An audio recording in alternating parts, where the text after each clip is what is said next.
Hello, welcome to Hawking Lab 1102. This is week 4, day 2. No, this is not the midterm. I have updated the schedule on Blackboard to reflect that. Um, Today we are going to move on to Chapter 5, which in a lot of ways feels like a continuation of some of what we talked about in Chapter 3. We're going to talk a little bit more about signals and calibration and sensitivity. So let's dive in with some vocabulary. So when we're talking about standardizing a method, to use the vocabulary the book used, um, one of the things we use is standards. A standard is simply a solution with known concentrations, especially a precisely known concentration of the analyte. As a reminder, the analyte is what we're looking for in our analysis.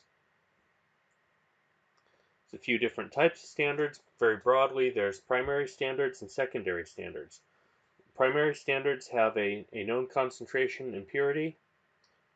Uh, the stoichiometry is known, meaning how it's going to react chemically with whatever you mix it with, and it is shelf stable.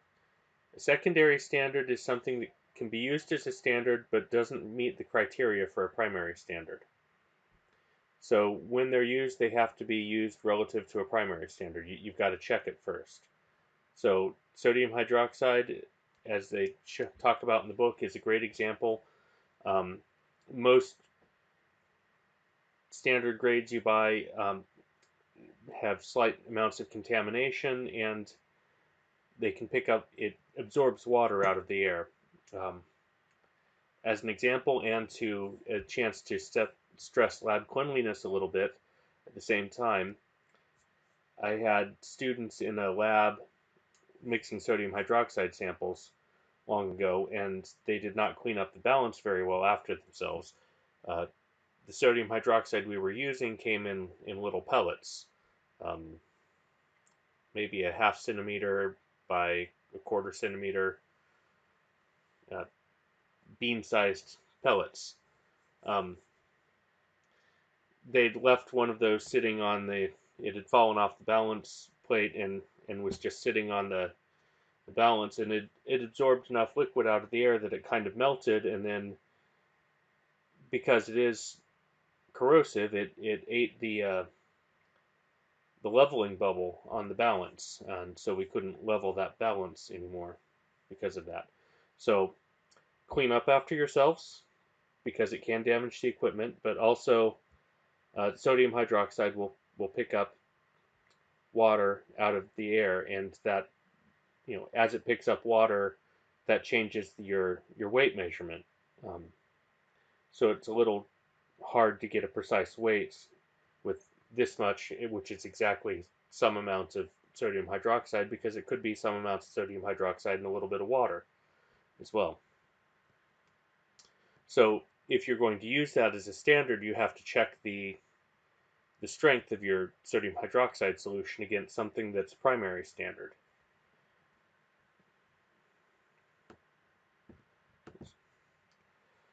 Chemicals are sold in grades, so depending on largely on purity. For example, there's ACS reagent grade, which is very high purity. It's suitable for lab and analytical use.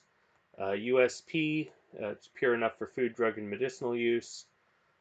Purified is good enough for most educational use. Don't use it for food. Technical grade is the lowest grade. My boss at the pulp mill referred to it as floor sweepings grade at one point. It's good enough for commercial and industrial use, not for food. It's not all that clean.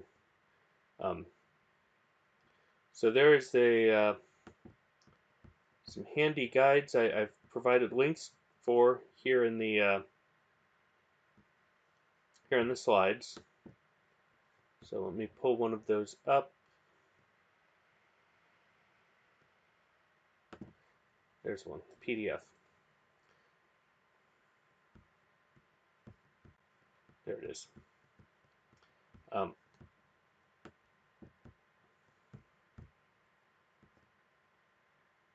Okay, have to wait for it to open. So to go from highest grade purity to the lowest grade, we've got ACS, reagent, USP. Down here at the bottom is technical. You can see there's a few other grades that I didn't mention. There are some more grades of chemicals, both general and specific to certain types of chemical. So there's a lot of options you need to, if you're purchasing chemicals or pulling them out of storage, you need to make sure you look at what grade they are and have an idea of what that means. Um, the web page here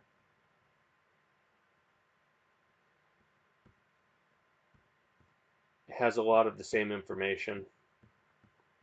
You can see there's the acids in general page out of the PDF's got a bit more. Okay. So, preparing standards. You've got a couple of options. First and easiest option would be to buy primary standard grade analytical reagents um, in the concentrations you need. That way you don't have to worry about whether or not you've screwed up. Um, you can also make the standards yourself. You have to, again, start with a very high grade primary standard or ACS reagent grade reagents.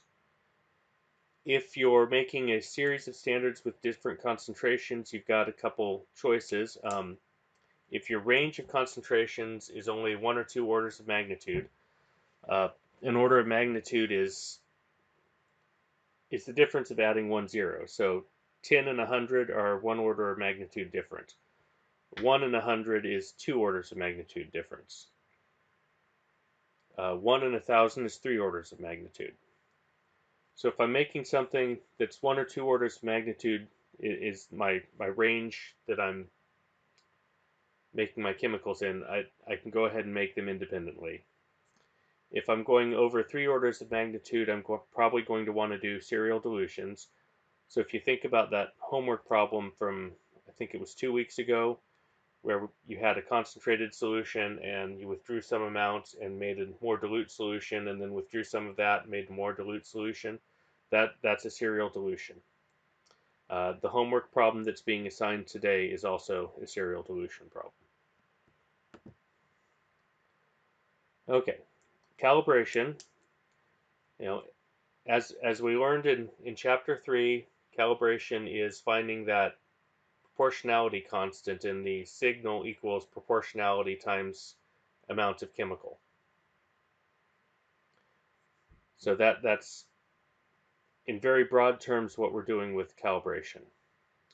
A plot of concentration versus, or amount of chemical versus whatever signal we're getting from our instrument is a calibration curve. We can do two very broad types of calibrations. There's single point calibrations where you use one standard and then assume that a 0 signal corresponds to 0 analyte. And generally, well, not generally, you also have to assume that it's a straight line in between. So it's fairly specific to certain situations where you've got, where you can be fairly sure that 0 signal means 0 analyte. At the pulp mill with the confined space entry meters we were using for gas testing, you test the air inside a tank before you send people in to make sure there's enough oxygen, there's not too much CO2, nothing going to be explosive in there, things like that. We could do a fairly decent, quick one-point calibration. We had a gas standard that we ordered that we blew past the meter that was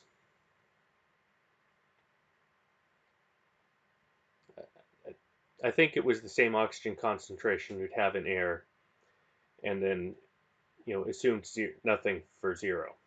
So it was a 1-point calibration. You assumed that the oxygen line was 0 signal at 0 oxygen.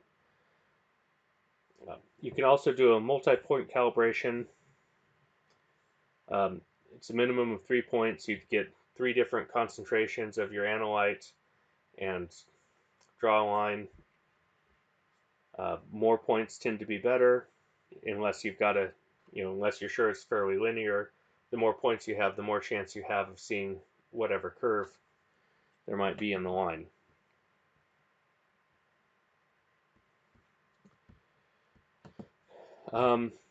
That generally talks about what the book refers to as external standards. There are some possible complications with that. One is matrix effects. So where that tends to matter is if there's a matrix component where the concentration of that matrix component affects your signal. If your standards don't have the same concentration of that matrix component, it can cause an error. The book gives an example with ammonia where that could happen. Some ways you can try to match that matrix so it stays the same. One way to get around it is what the book refers to as standard addition.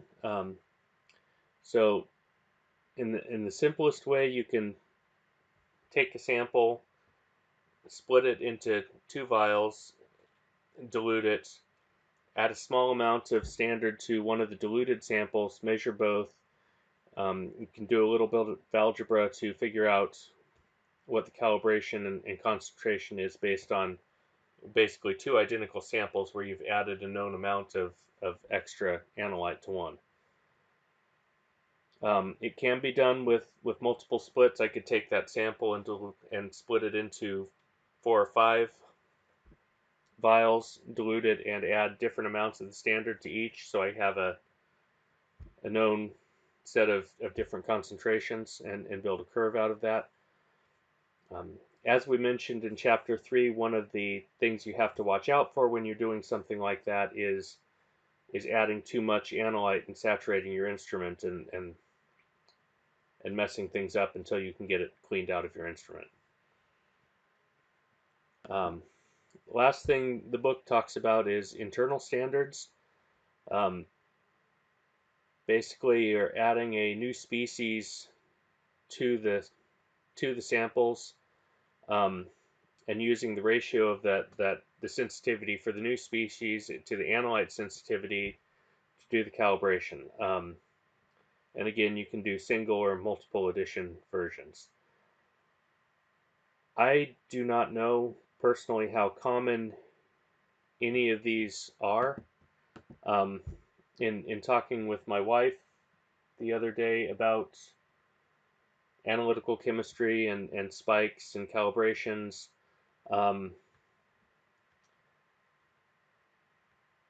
I did not get the impression that she had used these techniques in her career, which was about 10 years as a chemist, maybe a bit more.